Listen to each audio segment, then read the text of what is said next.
Okay, so today we're going to talk about economics. Where's Pastor Ken? Okay, good. If he's not here, I feel much better. Because I'm kind of like, if I have to talk about economics, and then all of a sudden I realize, okay, I'm a science major, okay?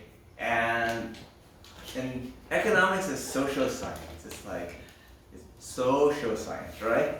And then all of a sudden it's like, I'm like, Pastor Ken, this is his topic, you know. He went to school, he learned about all this stuff.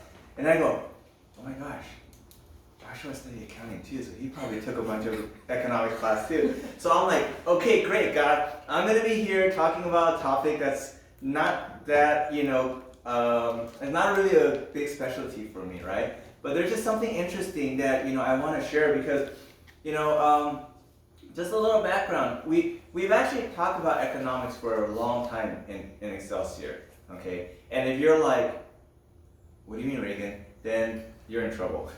You haven't been snoozing, you haven't been listening, But I do want us to take a little pause right now because, I actually went back and looked. It was around 10 months ago when Pastor Ken first preached about, God's economy, okay? And I think it's a little good time to say, hey, let's pause and let's think about economics, because sometimes we forget that in the midst of listening about this, God's economy, we forget what's the world's definition. And sometimes that's a good thing, but sometimes we're deceived because we don't really understand this perspective, and as a result, we don't know how much this perspective is actually interwoven into our whole entire life. So that what ends up happening is that we end up having a polytheism. We have multiple gods in our head as opposed to just, one God. So once again, this is not an all-inclusive discussion on economics, okay? But this is just something that, I want to, let's see here. I want to kind of have us, start with a little bit of, iPad is acting up today. Have a little bit of perspective on looking at what economics is all about and how it impacts us in the midst of what we've been learning, okay? So economics. Who likes economics? All right, we got two people. and then Joshua's like saying, I'm an accountant, I'm not an economist, so I don't love that part of of the field. I just like money, okay? So economics, a lot of times when we think about it, we think of numbers, we think of stock market, we think of all these funny different theories. Like down there, it's the integration of technology and economic. It's like, how do you wrap your head around all of these things, okay? And I'm not gonna bore you guys with tons of names of some of the fathers of economics, because that's not the purpose of it, okay? Purpose of us is to understand economics is all around us. It is all around us, okay? And then you're like, okay then, Reagan, what is economics? Okay, so I'm gonna hope this video will play here. Let's see.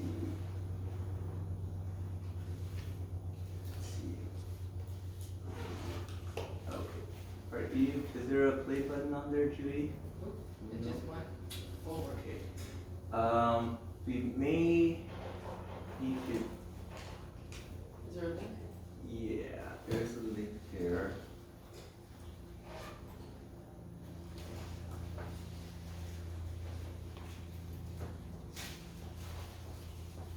Okay. So if you go down a little bit more, actually it's up. Sorry. That white box right there. Right here. Yep. Here's a quick little minute and a half lesson on economics. The economy is the production and consumption activities that determine how scarce resources are allocated in an area. It includes everything related to the production and consumption of goods and services. An economy exists to satisfy its participants' needs. In a market economy, like that of the United States, producers and consumers determine what's produced and sold. Producers own what they make and decide their own prices, while consumers own what they buy and decide how much they're willing to pay. Other economy types include command and traditional economies. In a command economy, a government dictates all economic activity.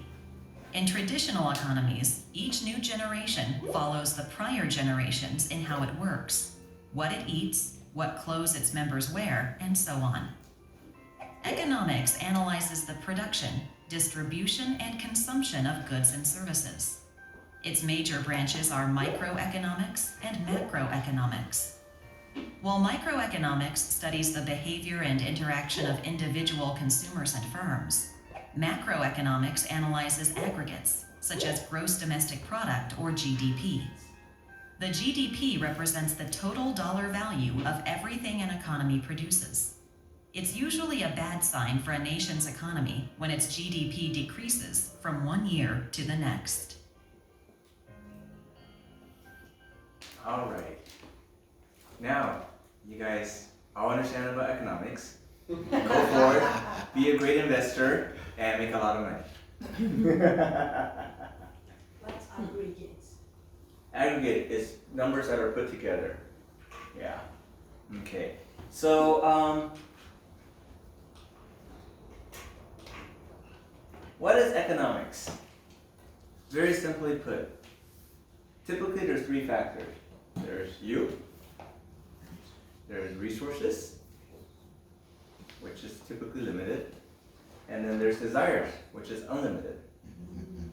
Okay, so resources, you have to always remember, this is one of the big factors in understanding economics and how it plays a role in us. Okay, so now that we, kind of talked about this, let's go ahead and do a quick review. What is economics? It is a study of economy. Thank you very much. Don't you hate answers like that? Yeah. And these are the ones that's, when you don't know what to say, you write that in the test, and then your teacher goes back, I can always imagine those teachers that are grading it, and they just want to pull their head out. But what is economy? Once again, this is a little bit of a technical definition, but I think it's very important for us to kind of read this a couple times and really stop to think about this. Okay. Economy is a large set of interrelated production, consumption, and exchange activities that aid in determining how scarce resources are allocated. Once again, is this mixing a relationship, okay, between production, consumption, and the exchange activities, and determining how these scarce resources are allocated. Okay, and allocated is a very, very big important word here too. Okay, the production, consumption, and distribution of goods and services are used to fulfill the needs of those living and operating within the economy, which is also referred as the economic system. Okay, the production, once again, we're talking about production, consumption, and distribution of goods and services, okay, are used to fulfill the needs, we all have needs, living and operating. I hope you guys are all living, and most of us are operating within the system of the economy that we're in, okay. Another way of thinking about it, we have got a bubble. This bubble is called the economy. Okay, we are in this bubble, and within this bubble, I, Reagan, have a desire. I want coffee. I want coffee. I look, I see coffee beans. Does that do me any good? No. Okay. Pastor Ken says, there's a desire. I'm going to make some money off of it. Okay. So he works with the producer to get the coffee beans. Oh yeah, those coffee beans right there. 5 cents a pound, 10 cents a pound, no problem. And then he produces something that I want, that I desire. Interactive, because now I see what he has, and I want that. Okay? So, very, very simple concept, but because if we stop and put ourselves in the mindset of this is what the world economy stands for, okay, it'll help us understand a couple of the concepts that's coming up. Okay? So there's different types of different types of economy, like that little infomercial showed. First one is market-based. We're very, very, very familiar with market-based because we live in the United States of America, which is market-based. Okay, it essentially says I, as a consumer, Reagan Lee, gets to work with Pastor Ken as the producer of the coffee, and we get to work it on a deal. Okay? And he's gonna say, hey, I don't know about this coffee stuff. Let me just figure out how it is. Okay? So he starts making some coffee and he sells it for $1. And I'm come over here, I go, okay, I don't know what to do with those beans, but I like this liquid that he puts out. I'll pay you $1 for a cup of that. Okay? Pastor Ken says, oh, that's pretty good. I make 10 cups a day, and then before you know it, 1, 2, 3, 4, 5, 6, 7, 8, 9, 10. Perfect, 10 cups. And then Judy comes back. Where's my coffee? I want my coffee. So we get to the next concept, supply and demand. Okay? All of a sudden, when Judy comes and she says, there is no coffee, I want coffee. And he looks over and say, Emma's my good buddy. You know, we've gotten to know each other really well, so Emma, I'll give you $1.50 for that coffee. And Emma's like, hey, that's pretty good, okay? And then before you know it, Pastor Ken says, shoot, if she didn't pay $1.50, I'm gonna charge $1.50 for next time I sell it. So next time he goes and sells 10 cups, $1.50. Because of Judy. Okay? Thanks, Judy. And then all of a sudden Sarah says, well, I don't really care for this coffee, but I wanted it with chocolate in it. Okay? And then Pastor Ken's like, that's a great idea. So next thing you know, he starts making coffee with chocolate in it. Mocha. Ooh, mocha. The birth of mocha happens. And he says, well, chocolate is a little bit more than that. But if these fools are going to pay $1.50 for a cup of coffee, let me try charging $3. Because coffee is special. And as a producer, he could charge whatever he wants. And one day he gets greedy and say, these guys are rich and they're stupid. Let me charge $10 a cup. Next thing he realized, nobody bought a cup. And all 10 cups that he got went wasted. Supply and demand. We all know this concept of supply and demand. Okay? Now, I'm going to show you a couple of things in history that's very interesting with regards to supply and demand. Milk dumping. How many of you guys like to drink milk? I did. Okay. I was like, a lot of Asian people like lactose intolerant, no. Too many calories, no. I mean, there's a lot of reasons why people don't like to drink milk, right? So, this happened during the Great Depression. Okay? Jugs and jugs of milk were being dumped. Because during the Great Depression, people were losing jobs. One of the first times the stock market truly crashed, and people were getting laid off left and right. And the prices of milk started going down and down and down and down. Okay? Are you gonna buy a jug of milk? Or are you gonna buy some, real food for your family? Are you gonna buy a jug of milk? Or are you gonna pay rent so you don't get kicked out on the streets? So before you know it, it got to a point that dairy farmers were saying, this is ridiculous how much we are selling our milk for. To the point that they said, I'd rather dump it than to sell it at that low price. And it got to such a point that that statement became a rally cry of the dairy farmers' protest. That they started dumping so much milk just so that whatever they had left, if you want to drink it, if there's people who could afford it, you're going to pay me a premium for it. Supply and demand. Demand went down, supply gets too high, you start cutting price to the same certain point. Well, forget this. Let me bring the supply down here, and then the price starts going back up again. Okay? And we think, yeah, that's back in 1910, that would never, these farmers, they're stupid because they don't have the computers, right? They don't have the economists to go ahead and help us figure out all of this stuff.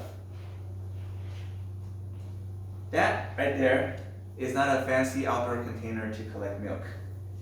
That's collected milk going down the drain.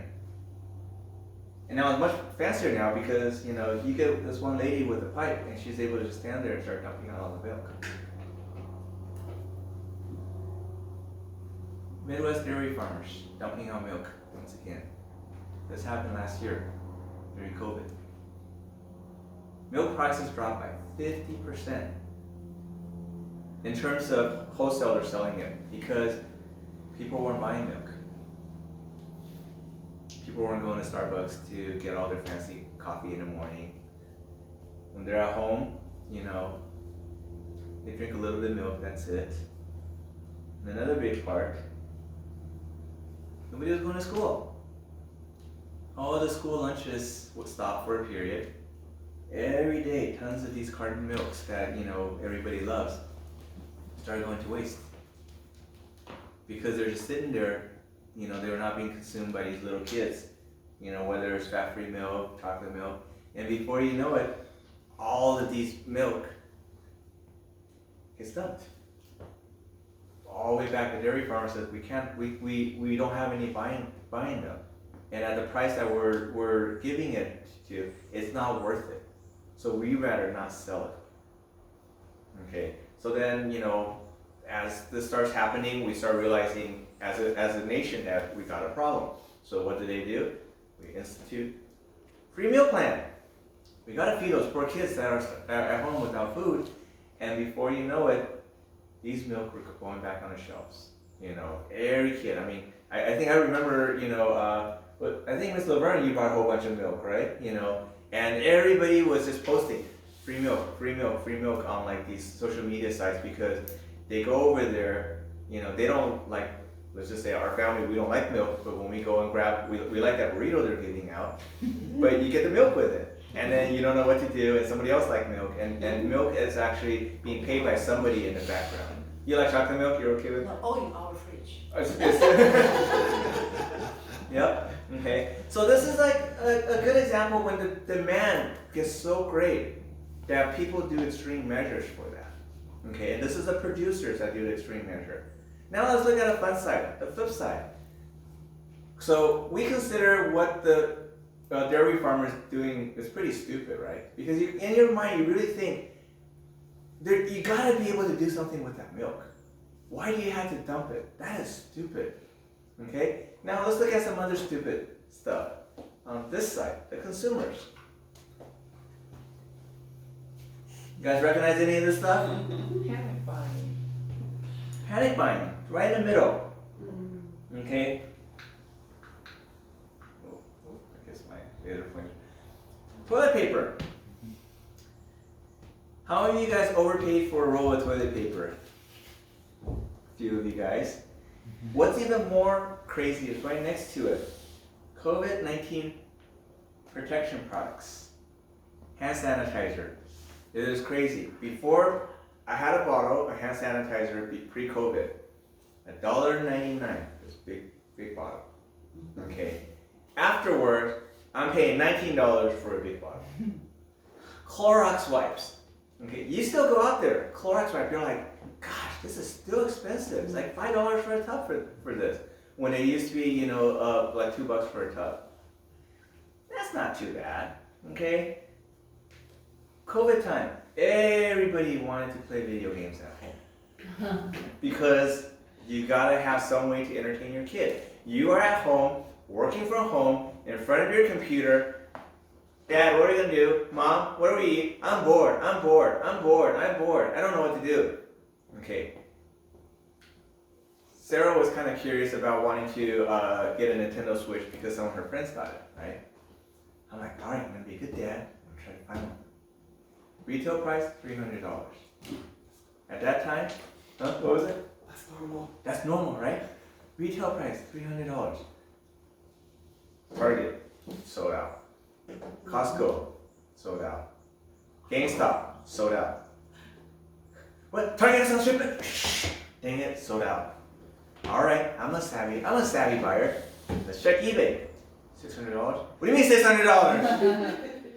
What do you mean I can't even buy one at $600? Before you know it, all gone. PS5 was it the recent one that just came out? PS5, same thing. We're past COVID days, right? But still, once it comes out, gone. Supply is limited, demand is high, okay? Over here, Roblox. I don't really know much about Roblox, okay? But when I was Googling for, overpriced products Okay, and I clicked on images, 90% were Roblox items.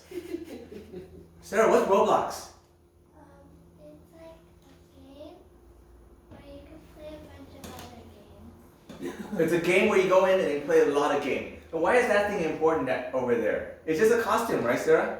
You get to change your outfit and everything like that? You could get like Roblox money, and then it helps you win the game faster. All right.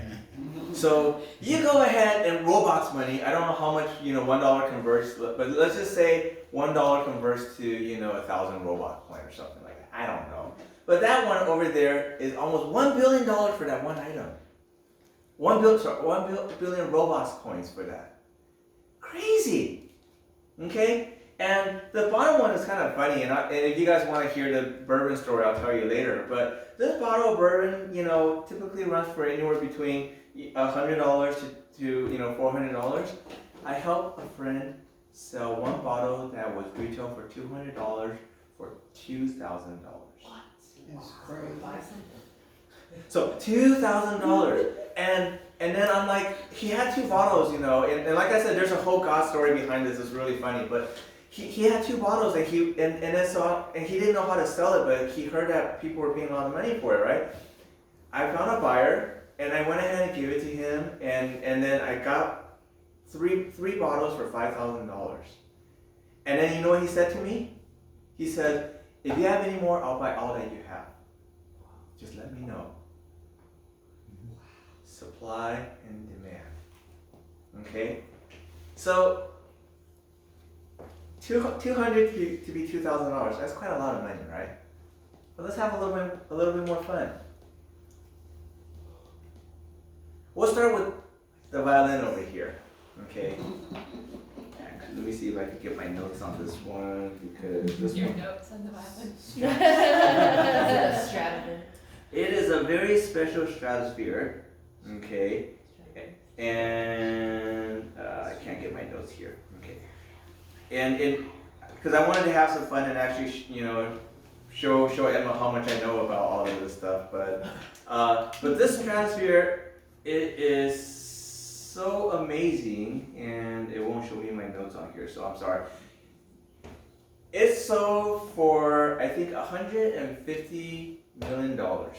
It's one of the only 600 ever produced. Okay, and in that current condition, it was one of the highest auction violin before.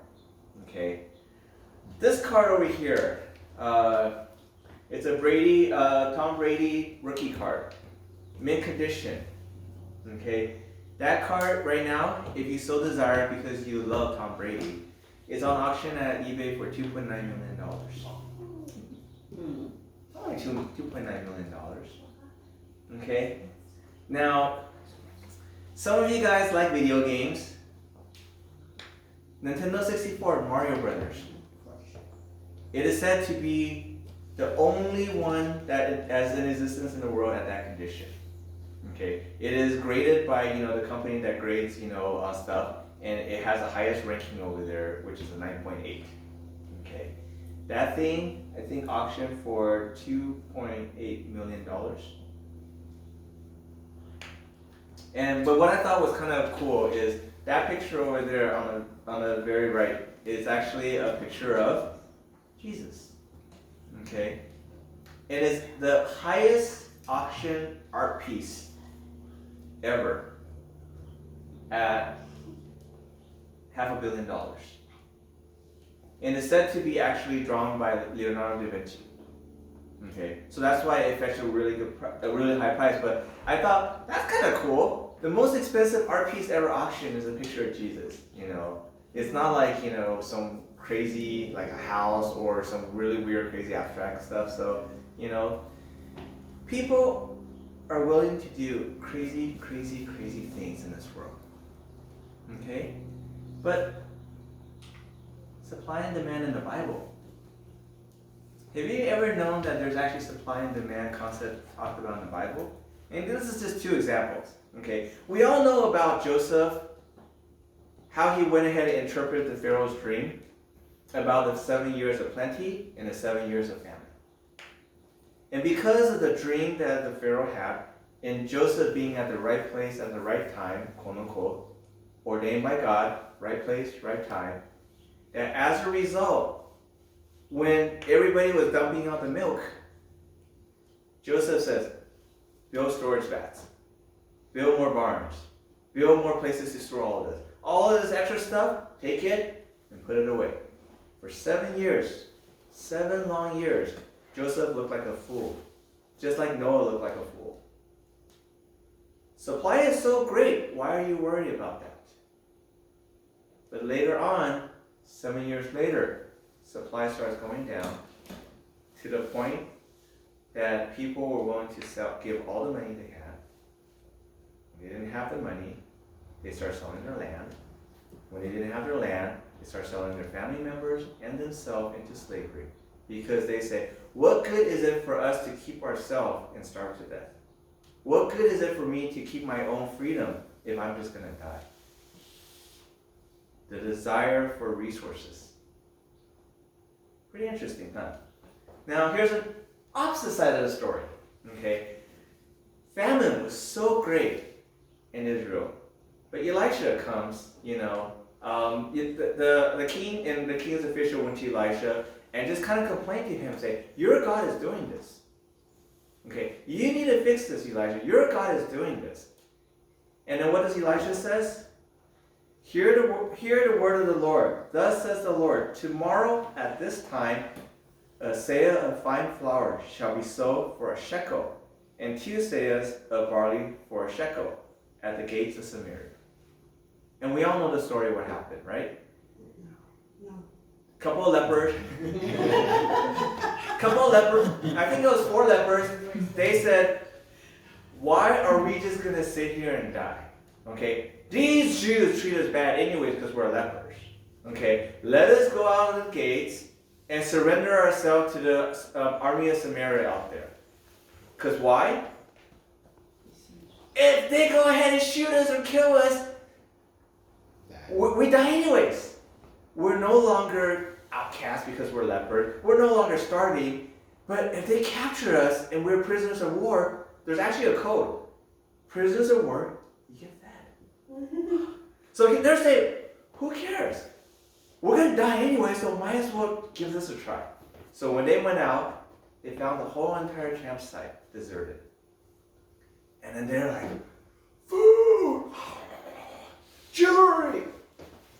And before you know it, their conscience kicked in. And then they went ahead and told the officials that, hey, Samaritan army is gone. And of course, they won't believe it. They were thinking, all right, these lepers, they fed them, so they converted them, and they're gonna make us drop our guard because we're so hungry. We're gonna open the gates, and then after we open the gates, they're gonna storm in and take an easy victory. But that didn't happen. They sent scouts out there, and then when scouts came back, I'm pretty sure they were not, excuse me, King. They were probably going over there screaming, they're gone! There's food! There's probably so much excitement that as they were opening the doors, the same official that doubted Elisha and said, even if the whole entire heavens opens up, this will not happen. But right then and there, bam, supply and demand. Supply went completely high, that before they were willing to buy dung. You know what dung is, right? That's poop. They were willing to buy poop. They were willing to spend money to buy somebody's kid to eat. And now, the price of the flour, which is like price of gold, now is just a pennies. Supply and demand. Okay? Now there's another type that, earlier we talked about. Command-based. Okay? This is dependent on a central political agent which controls the price and distribution of goods. Okay? Supply and demand cannot play out naturally in the system because it is centrally planned. Okay, so so imbalances are common.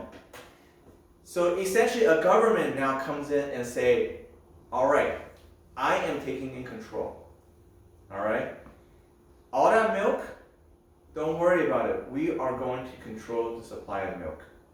So that rarely will we ever get into the situation.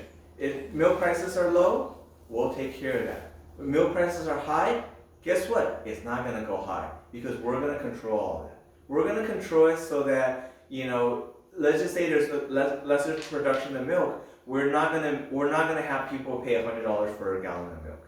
The government is gonna intervene to a point that they say we kind of oversee all of this stuff. They don't necessarily own it, but we oversee all of these resources, and we're gonna make sure how things go out.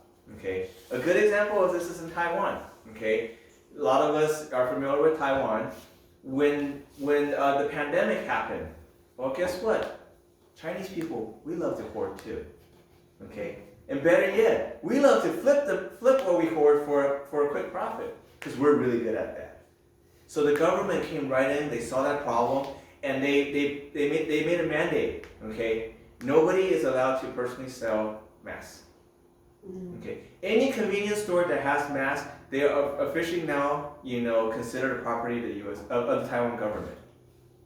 Okay, and then they went ahead and took all of that possession and created a system of distributing the masks, so that early on during the pandemic, every citizen in Taiwan was guaranteed a pack of masks a week.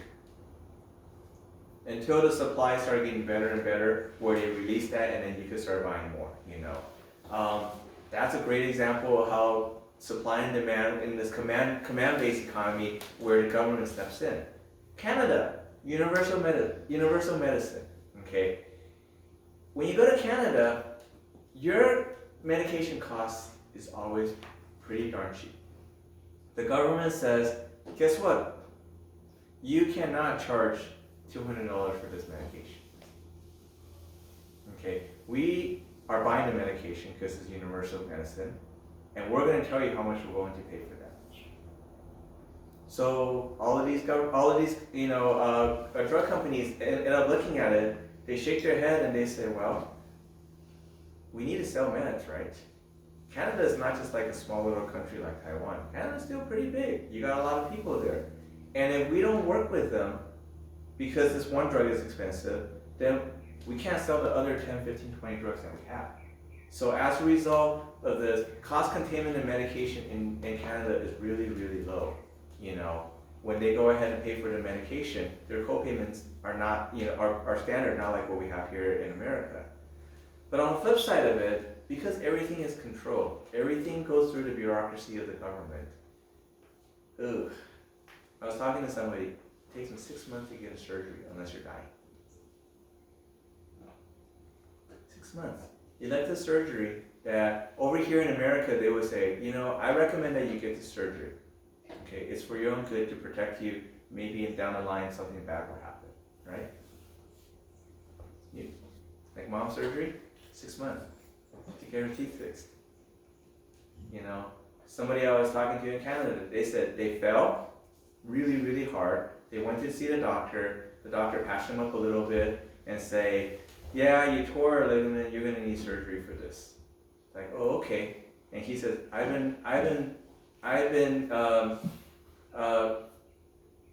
he used a little bit more flowery words, but he's been in discussion with all the bureaucratic people for over a month trying to get authorization to go see a surgeon. And he said, I just finally got authorization to go see a surgeon. But once they authorize me for surgery, I don't know where I'm going to be in the line. Okay? Supply and demand. Somebody is controlling all of the supply here. And the demand is still there. It may not be astronomical, but accessing to that may not always be there. And then you start creating this imbalance that talks about over here. Okay? Now, this is actually something more of what we're familiar with. This is a mixed economy model, something that's kind of a blending of the market base along with the command base. Okay? Where you have the government in the middle.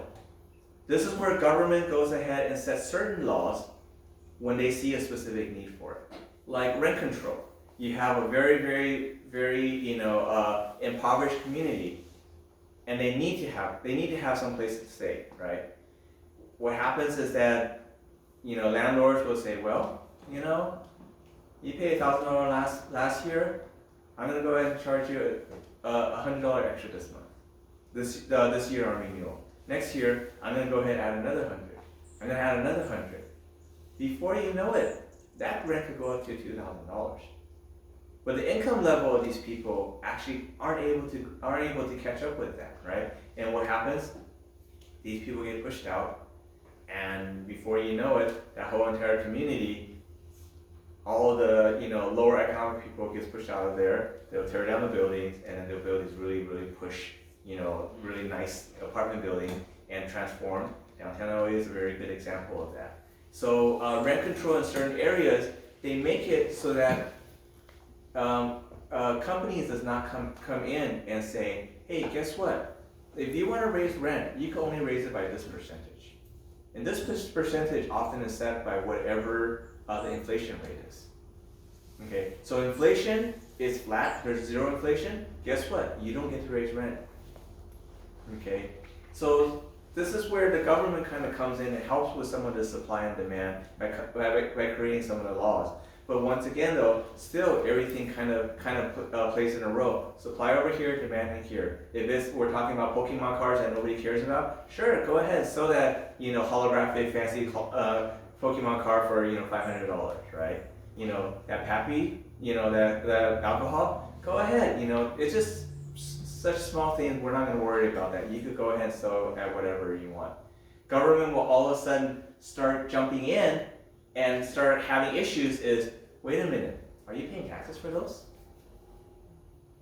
So they might start coming up with regulations to make sure people are paying taxes. Hire people like Pastor Ken to go ahead and audit them to make sure that they're paying their taxes. And in turn, the government also kind of helps them by creating laws that will protect businesses, creating laws that will protect consumers in this whole entire economy balance. Okay? All right. Are you guys still with me? Yes. Kind of interesting? It really helps us to once again stop and think about our mindset and then the external factors that is controlling some of our mindset.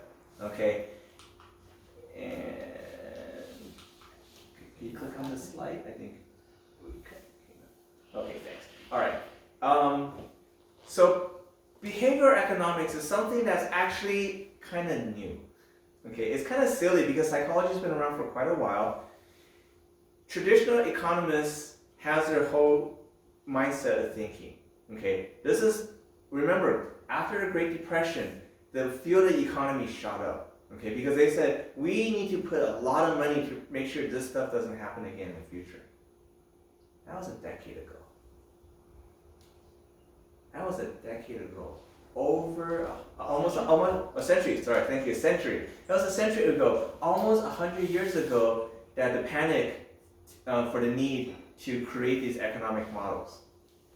And because the economic models that were created back then worked really well, people have been challenging it, but true economists kind of feels hard to let go of it. But as we start incorporating behavioral economics into this, it causes us to kind of understand a little bit more truly why we do what we do.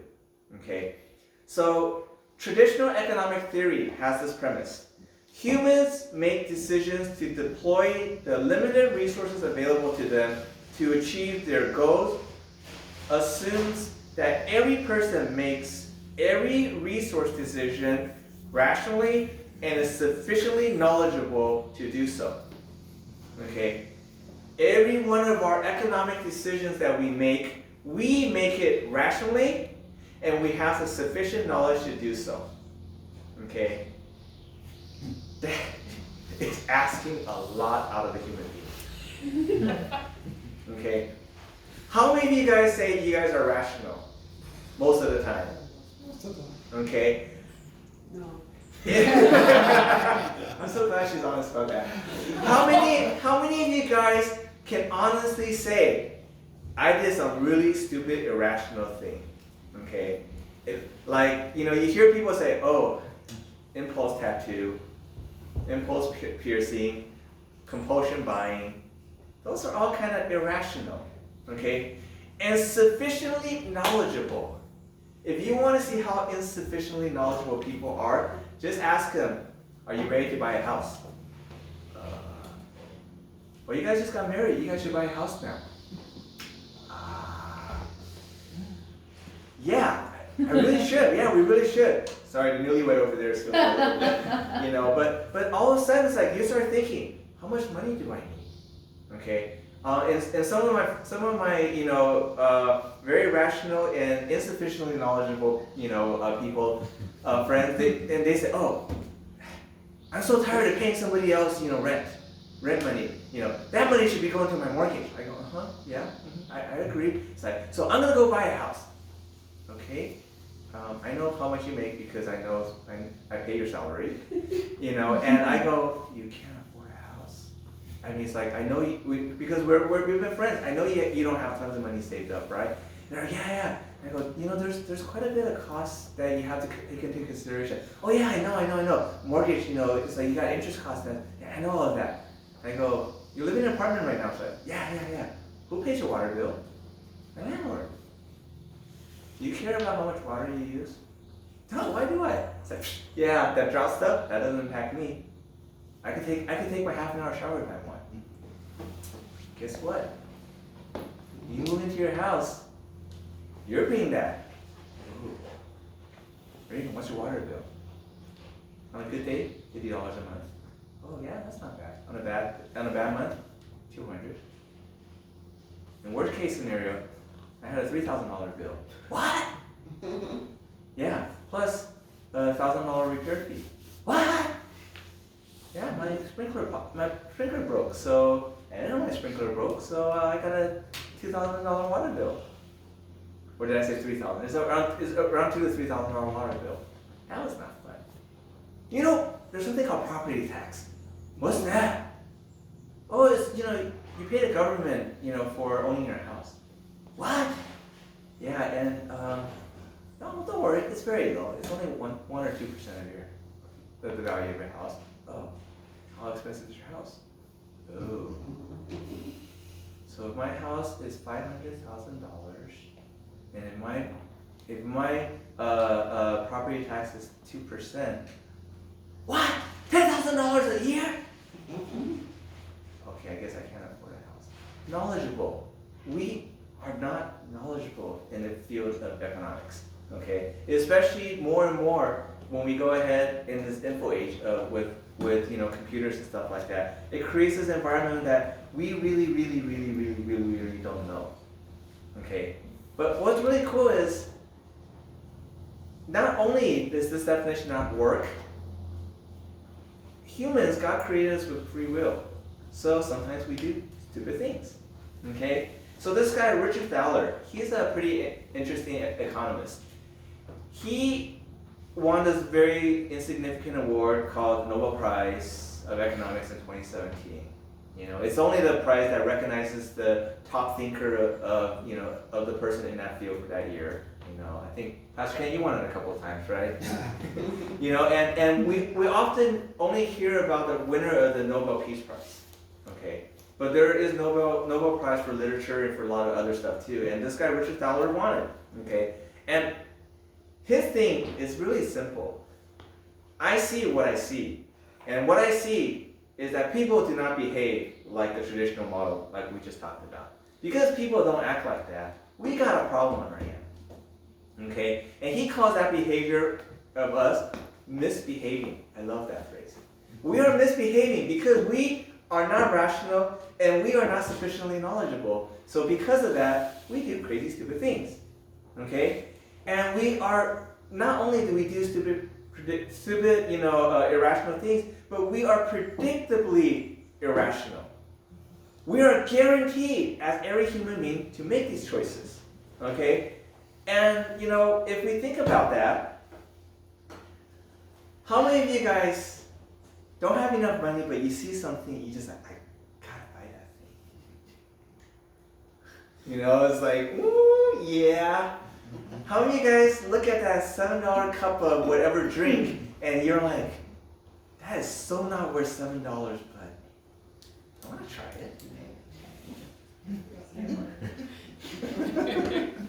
Just because kind of blings here a little bit, right? You know? And with this kind of concept, economic theory of FOMO. FOMO. I love this because at my work, pharmacists gets paid pretty well, and I have a colleague, coworker. She has major FOMO disease. Okay, like she walks in and I see something. I go, huh, that's pretty. She's like, yeah. Kim got it, and it just looks so good on her. Okay. And then it's funny, it's like then all of a sudden, they walk out, you see 3 people carrying the exact same bag walking out.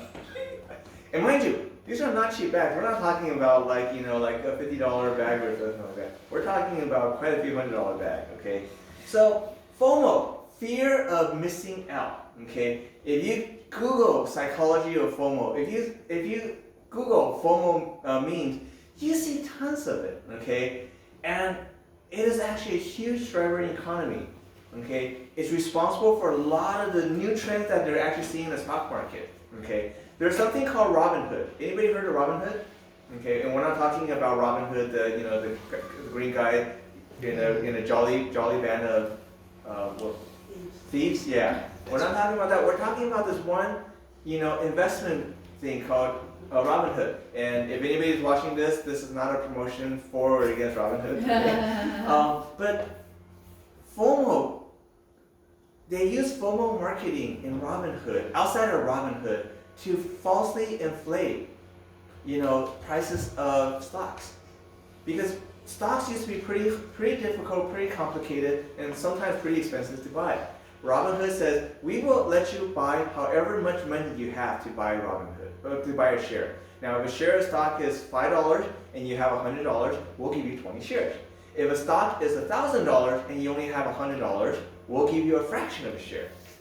Pretty interesting concept. For a while, you couldn't do that. The government banned the practice of buying fractional shares in the company. But Robinhood allowed that to happen, and hence the word Robinhood. You're stealing from the rich and being able to let the common people benefit from it. So there's a forum site called Reddit. Okay, most of you guys are familiar with it. If you want to have your brain just go to mush and waste like 100 hours of your life, you just go and start searching whatever topics you want in Reddit, and then they'll give you a recommendation of like 5 other things to read, and you just keep clicking. You don't know the truth, you don't know if it's a lie, but gosh darn it, this is very, very good information, and I don't want to miss out on something, So somebody said, buy GameStop, buy GameStop, buy GameStop, buy GameStop.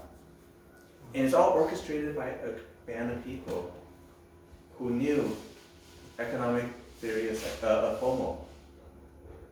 Psychology of FOMO. You get enough people to say buy because this is such a good deal. It's going to shoot up. Okay? And in Reddit, you can't get sued over this. SEC could try to go after these people, but these are not official stock investors. These are just average Joe. These are like the people who send you tons of spam mail and say buy the stock, right? Before you know it, Robinhood almost crashed. Because what happens? I say buy it. Pastor Ken and Mr. Ren buys it. Stock price goes up. Emma sees that. Ooh, maybe that Reddit stuff is right. Price is going up. She buys it. Joshua buys it. And then price goes up a little bit more. Okay? And then Joseph's over there laughing. He's like, oh my gosh, this is so good. I'm so glad I found this in Reddit. I'm going to buy it too. And before you know it, the price of that gets so falsely inflated. All because people did not want to miss out on this opportunity to make money. Okay, Bitcoin is another very good example. Okay, if you bought Bitcoin in the very early days, you'd be a billionaire right now. Okay, when Bitcoin first came out, if you bought it and you sold it right now, you'd be a billionaire right now. Why? Partially because people started having fear of the traditional market. COVID happens. Savvy investors said, how can we market Bitcoin to you guys? Okay? And then they found out the avenues for you guys to buy Bitcoin. And once again, you don't need to try to buy a whole Bitcoin. You don't need to go ahead and set up these fancy computers, start mining for Bitcoin. And if you have no idea what I'm talking about, it's okay. Because somebody understands the economy of FOMO. And then it's like, hey, I just made 5,000 off of Bitcoin. You did what? Yeah, I went ahead and I put $3,000 and I made and now my Bitcoins are worth $3,000. Wow! And before you know it, it starts jumping, and then the news starts hitting the general public. 2,000% returns on Bitcoin, and you see it's still climbing up. Okay, I put $100 in Bitcoin, and I saw it go up. Put another $100. At the end of the day, I put $500 in Bitcoin. I made some money. FOMO, because I gotta jump in, even if it's just $100, right? It's like if I lose $100 in the investment game, that's not too bad. But when I start seeing it, guess what? I'm a convert. I'm gonna tell all of you guys about it, and you guys don't want to jump in. Please don't jump in, okay? It's bad time to jump in right now. FOMO, it creates something inside of you psychologically that makes you desire what they want, okay? And it isn't just in the stock market. It's crazy buying. You're buying irrational stuff, like Pokemon card. Why in the world do you need a stupid little shiny card that is worth $500? I don't know. Gotta catch 'em all. Gotta catch them all. Gotta catch them all. I love it. And Pokemon card has been around for so long. And one time I heard a post like, "What's going on at Walmart? There's a huge long line outside of Walmart." The new Pokemon cards just dropped. Okay? 10 years later after Pokemon card comes out, it's still so hot because there's this created, I gotta get it. Okay? Hoping to make some money, supply and demand, but also it's like, I gotta see what the new cards look like. And I gotta talk about it, And this actually applies to both food, by products and also services. Okay? And it isn't just in terms of, earlier we talked about food. This food is so great, I gotta try it. And before you know it, you don't know like in Typhoon, there's like a 3-hour wait time for it. Why in the world would somebody wait 3 hours just to have a bite of food? Well, Halal Guy first opened up. I saw this one guy's post because he was actually the security guard. He was hired as an extra security guard that day, right? And he had a post and he says, when Halal Guy first opened, I was in line the whole entire day, okay? Because, that kind of big buff guy, right? So he's very intimidating. People were taking a risk of cussing him out because they came at noontime and they said, sorry, there's no more. Because everybody in line over here, that's about as much food as we have. Noontime, hoping to get Halal Guys so they could eat at noontime. But all the food was going to be sold out, with everybody in line. And they said that line was about 2 hours long. So guess what? That first day opening, there was no dinner serving the Halal Guy. Okay, and you guys all seen those lines, it's like, you drive by, you go, oh, I guess that's a new store that opened. Oh, it has this new thing that they're introducing, And so these are some of the craziness of how we think about it, okay? Now, summarizing a little bit on the educational part, okay? There's a concept of economics and how it plays into government. Earlier we kind of talked about that. There's a mixed model, right? And when the government starts implementing this into their economic system, we have what we see as communism. This is pretty simple over here, okay? Government owns and regulates all aspects of the economy, okay? A good example of this is like China and Cuba. Even though China turns a huge blind eye because there's such a big economic factor that they have to turn a blind eye to some people. So some of the people like, the CEOs of Alibaba could actually, technically not own, but own $1 billion. Okay, but if you look at true communism countries like Cuba, okay, and in every one of these governments there's corruption, so there's deviation from it. But countries like Cuba, there is such regulation on all the stuff that they have, okay, that I think it was 5 years ago, there was such scarcity on cell phone, and there's sexism too, that women were not allowed to own cell phone. And the government mandated it. There is scarcity, so man of the house owns a cell phone if they are able, if they want one. A woman, you own a cell phone, you get punished. You go to jail. Okay? Socialist government is, and then communism is a very good example, like a command economy. Socialism is where the government owns and regulates some parts of the economy for the benefit of the whole nation. Okay? And where now the possession of it is actually still within a producer, still within an individual, but there is a concept that this is a collectively. We all own it together. Okay? As opposed to communism, the government owns everything. So they could come in and say, I really like that shirt. You don't really need that shirt. That shirt is mine, Andrew. Okay? That's truly the sense of, and they obviously won't do it with a shirt, but they might do it with your land. Okay? My relatives that are in China, there's this river, and the government says, we don't like how this river is going this way, it's too inconvenient, we want it to go straight. Okay? To go straight, guess what? There's a city there. So the government came and say, you guys are all being relocated there. But we don't want you. Oh, go to jail. And we're confiscating your land there regardless.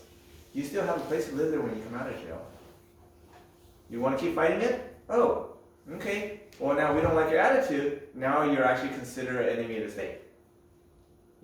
But that's kind of the difference between true communism and socialism, where everything is shared. The government will kind of dictate and tell you where things are going, right? In capitalism, I don't think I need to talk about that because I think we're all very, very familiar with capitalism. To the truest extremes, winner takes all. You got the most money, you get everything you want, and then the producers will want to give you everything they want, everything you want, okay? Now, truly, I want you guys to think about this, economics and God. This is something we talked about. This is a very quick review. God's economy, we are citizens of his kingdom. That's the number one rule, okay? We are citizens of his kingdom. Because we are citizens of the kingdom, we are in the world, but not of this world. And we've been talking about this a lot. Because we're part of his economy, he dispenses himself unto us. And what does this mean? He dispenses himself unto us. He will resource us for every work that he's called us to do. Okay? And if all of this is kind of like, I hear this, it's a little bit blurry, a little bit fuzzy. Pastor Ken did two sessions on this. Go to the Excelsior Ministry website, plug, hashtag Excelsior Ministry at YouTube, and go ahead and watch those two teachings again. Just to, once again, get us back in our mind frame, okay? And truly, this is like a simple no-brainer, but it's a no-brainer that we have to say. God's economy looks and feels different than what we're accustomed to, okay? So we go back to this. All of these different economic and governmental system models, it doesn't really fit us. We could say, well, we're kind of like a socialist government because, at the first church, everything was pulled together and it was given for all to use. Okay, well, kind of like a communism government because God is like the government, right? And God dispenses everything, And, well, no, we're kind of like the capitalists because once God gives it to us, we go ahead and we exercise in our free will. All of these things are somewhat true. But if we try to put God in one of these models, then we get ourselves in trouble because we're talking about God's economy over here. Okay? I'm going to run through a couple of quick analogies of how God's economy is in play in the Bible. Okay? Parable of the workers in the vineyard. Matthew 21-16. Okay? Jesus starts off by saying, kingdom of heaven is like. Okay, you guys know this parable a lot, but I have to start by putting in context God's economy. Kingdom of heaven is like. Meaning, my economy is like this. Okay, I went out and I hired people for my vineyard to work. Early in the morning, I hired the first person. Second person, 9 o'clock, 12 o'clock, 3 p.m. and 5 p.m. I hired a total of 5 people. And this is what he said to these people as he hired them. Early in the morning, your wage. I will pay you a denarius for your day's work. Ooh, that's good pay. You're paying me exactly what I need to pay. You're not ripping me off. I agree to that. The others, he said, whatever is right, I will pay you. And these people said, okay, I trust you. Whatever you feel is right, you will pay me. Okay? At the time of payment, everybody got a denarius. When I was a baby Christian, I hated this passage. I work hard all day. Okay? And let's just say, early in the morning, if you look at the number wise, right? Early in the morning, 6 a.m. Okay? Because I don't know exactly what early, but I'm guessing like close to 6, because the third hour is 9, right? So this guy worked from 6 to 5. 11 hours of work. He got paid, well actually this guy got hired at 5 o'clock. Maybe he only worked till 6. Okay, 12-hour workday. He got paid 1 denarius. And some fool came and got paid, or 1 hour. He got 1 denarius. Our common mind, our common economic mind says, do not do that. In management training, we said, do not do that. Why? You are going to breed incompetent, lazy people, because nobody is going to come early in the morning and say, hire me. Okay? Maybe I'm not willing to take that big a risk, so I'll get hired at the 3rd hour. At least that's 3 hours less of work I have to do. God's economy doesn't make sense. But what does God say in response to this? The world says it's unfair, right? God says, am I doing anything wrong? Read what I said here. Okay? This is the terms of our wages. You work for me early in the morning, I promise to give you a denarius. Did I give you 1 denarius? Yes. Other people down there, I will pay you what I feel is right. Did he do that? Yes. So he got to choose exactly what he wanted to do. So Jesus saying, am I being unfair? No. Okay? Is it not lawful for me to do what I wish to do with my own things? God's economy. God will resource us. Is it not fair for God to do whatever he wants to do with his resources? Yeah. So, don't be jealous. Don't be hating on God. Alright? Parable of the sowers. I want you guys to think of parable of sowers from the perspective of God's economy.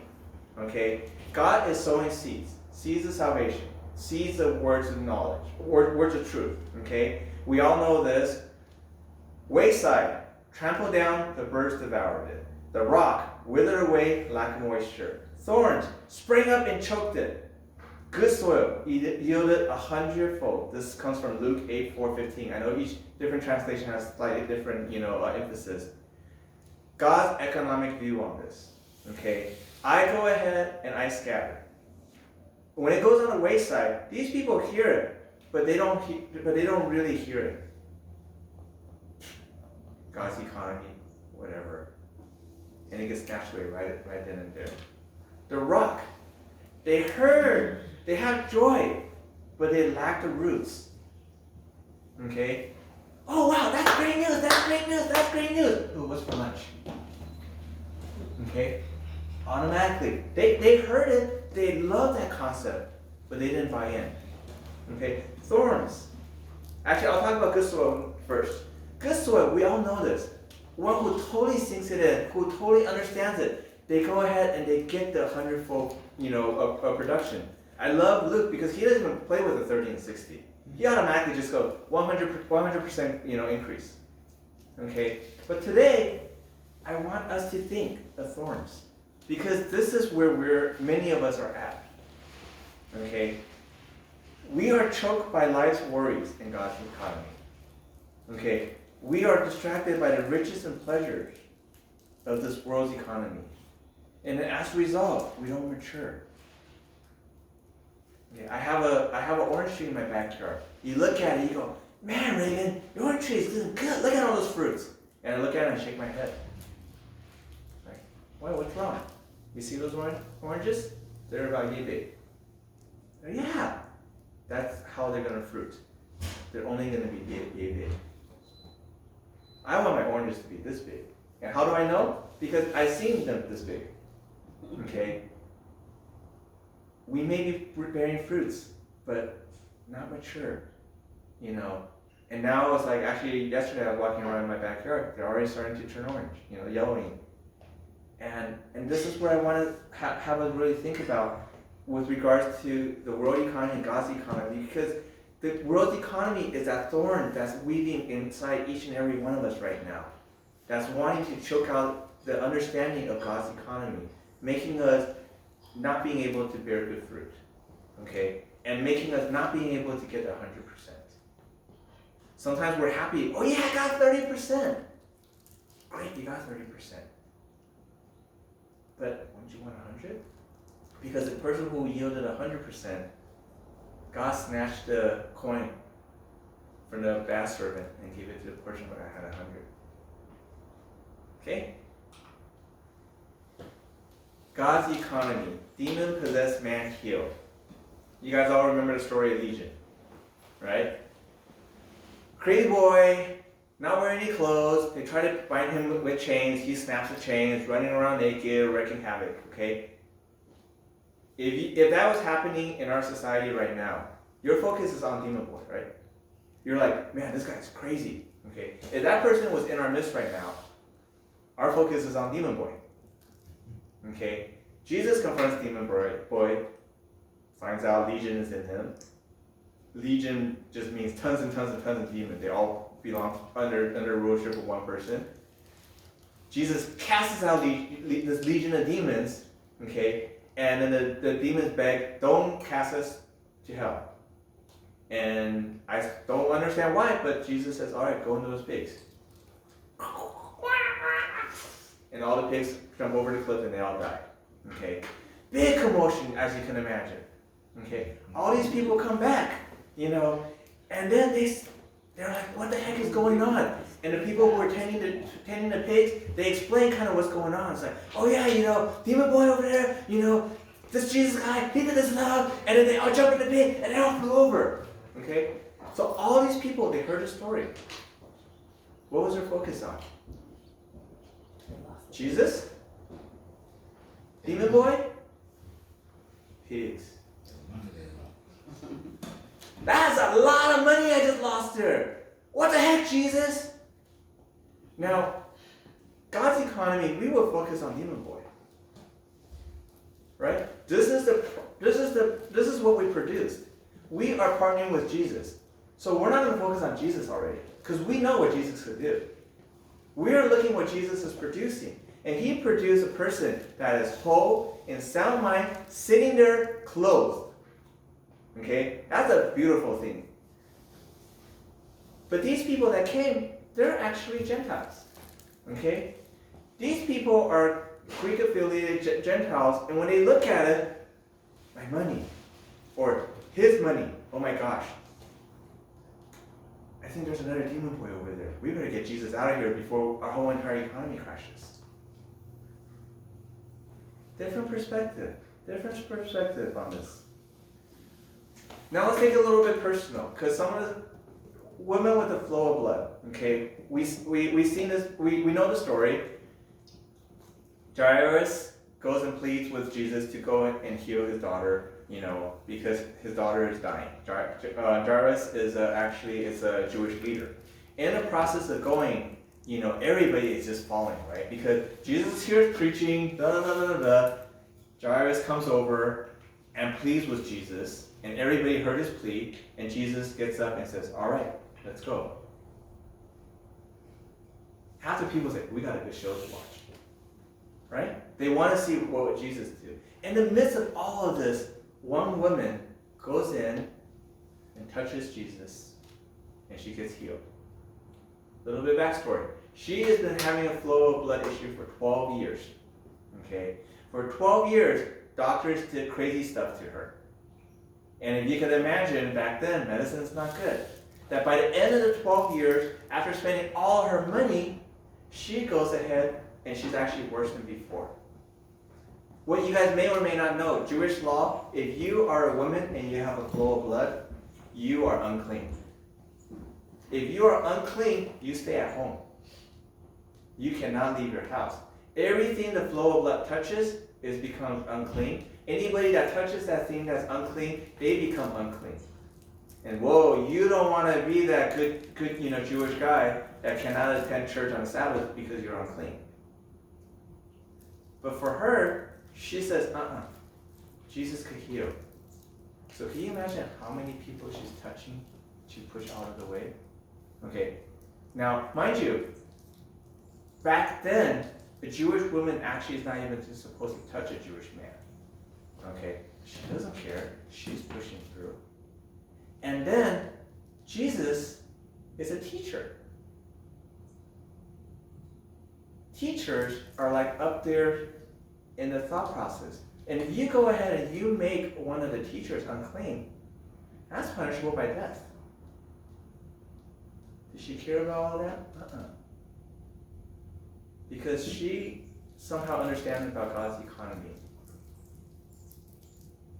I think I'm entitled to that. I think if I just touch it, I could go ahead and get healed.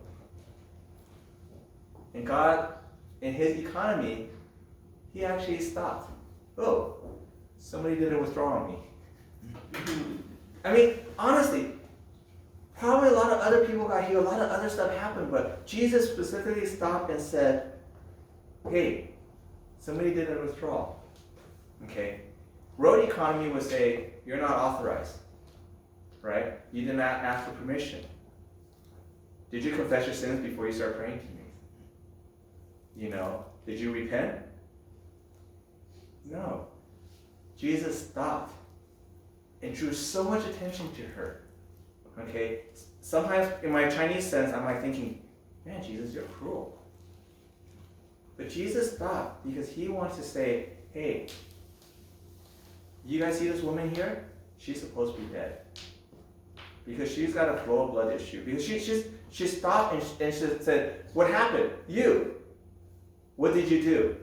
And she explained her whole entire story to the whole entire crowd. And afterwards, I could imagine some of the Jewish people looking around for stones.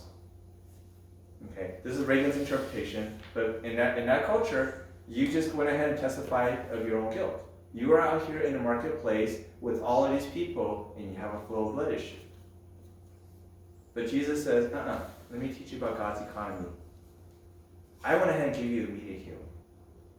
I'm going to stop everybody to let you hear and proclaim about how my economy works. And then Jesus blessed her. And Jesus blessed her. And Jesus blessed her. Maybe it's just with her words. Maybe we see it blessing her with the healing. You see that? She used currency. She used currency. Faith. Yep. And Jesus did say, your faith has healed you.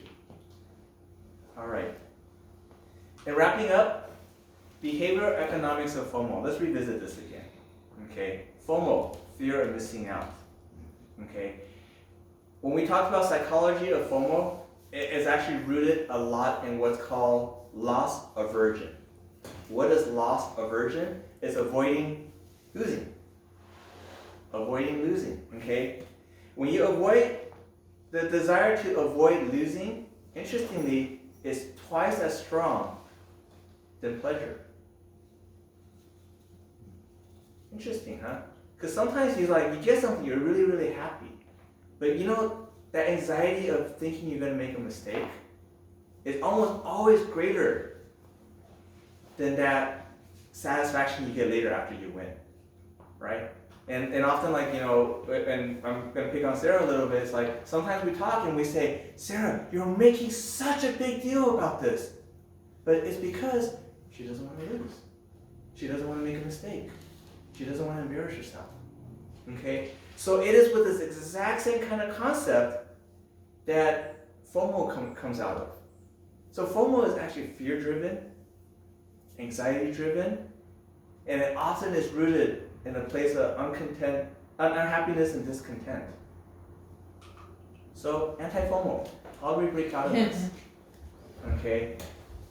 We renew our mindset in God's economy. I know some people say, if I don't have the money to spend it, do I really need this? Okay? And really, it's kind of, when you kind of stop and think about FOMO, do you really need it? You really need it. Okay? Renewing of your mind. Matthew 6:25 to 35. And we won't read the whole entire passage right now, but here's a couple of interesting thoughts. Do not worry about your life. Which of you, by worrying, can add 1 cubit to his stature? Okay? Now, if God so clothes the grasses of the field, which today is here and tomorrow is thrown into the oven, will he not much more clothe you?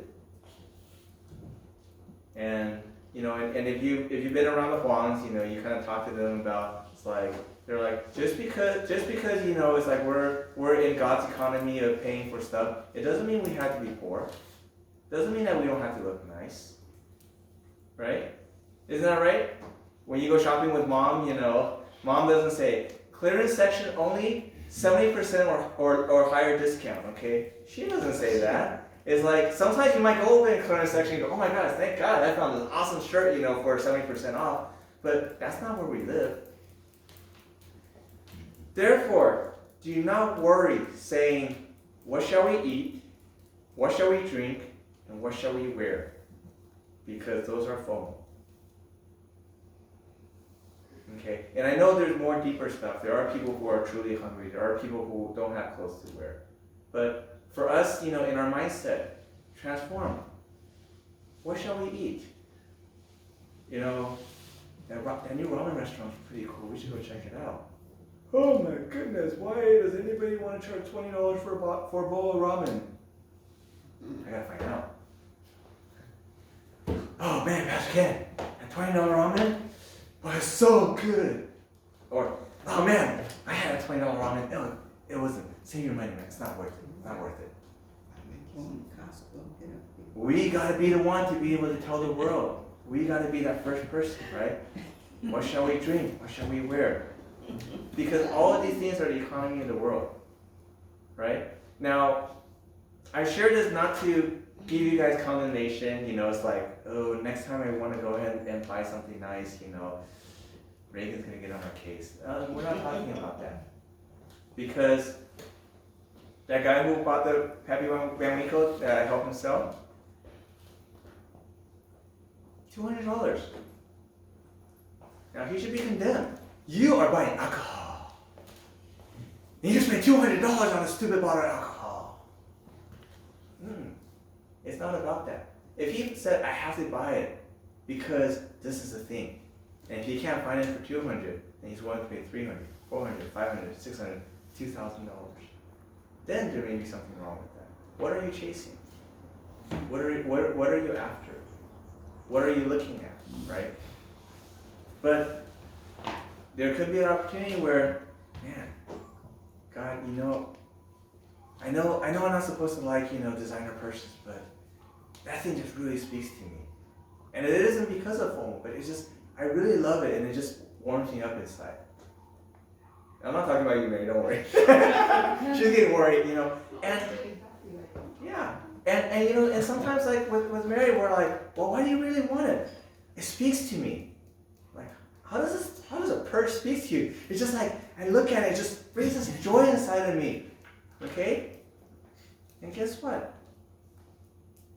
I who am wicked am willing to spend the money and buy that purse for her. Because it brings joy to you. Because it brings joy to me to see how happy she is. Right? And when she walks out there, she is not like a clone with 10 people all carrying the same purse. But when people see it, oh my gosh, that purse is so beautiful. It's like, thank you. Reagan bought it for me. Your Papa's chest out. Yep. But as we spend in God's economy, even on luxurious stuff that sometimes we feel we shouldn't, because there's the world mindset, the opposite right there, the Christian world mindset, the Jewish leaders that said that girl should be stoned to death, that woman should be stoned to death. We can't be on either side of the ditch, but let our mindset be transformed. Okay, I think a good example was Marie shared in her wedding, right? She's like, I really can't afford this, but I really, really want this. This is so me for my wedding. And she bought it, and she felt a little guilty about it. And then God says, don't worry, all that money that you were worried about, I'll give it to you. You know, you need that money for the down payment? Don't worry, I got you. God's economy. You know, so oftentimes we live in this FOMO stage. And then we live in regret because we couldn't satisfy our FOMO. Driven from fear, anxiety, comes from a place of unhappiness and discontent. And we as Christians, living in God's economy, we're constantly being torn back and forth. And I just want to bless each and every one of you guys. You have to make that decision on what role you're going to play in God's economy. Okay? And knowing that our Father wants to bless us. He is resourcing us. Okay? If He is going to go ahead and have you go and talk to leaders, He is not going to deny you of that 3-piece suit to make you look good. Okay? He's not going to deny you of maybe that watch that's going to connect with some senator because, you know, you guys end up showing up wearing the exact same watch. But He's not going to give you that watch purely just to make that meeting happen. But He might give you that watch because He said, deep down inside, He says, I know you've always wanted that. And I'm going to resource you with something you love and be able to do something in the kingdom work as well.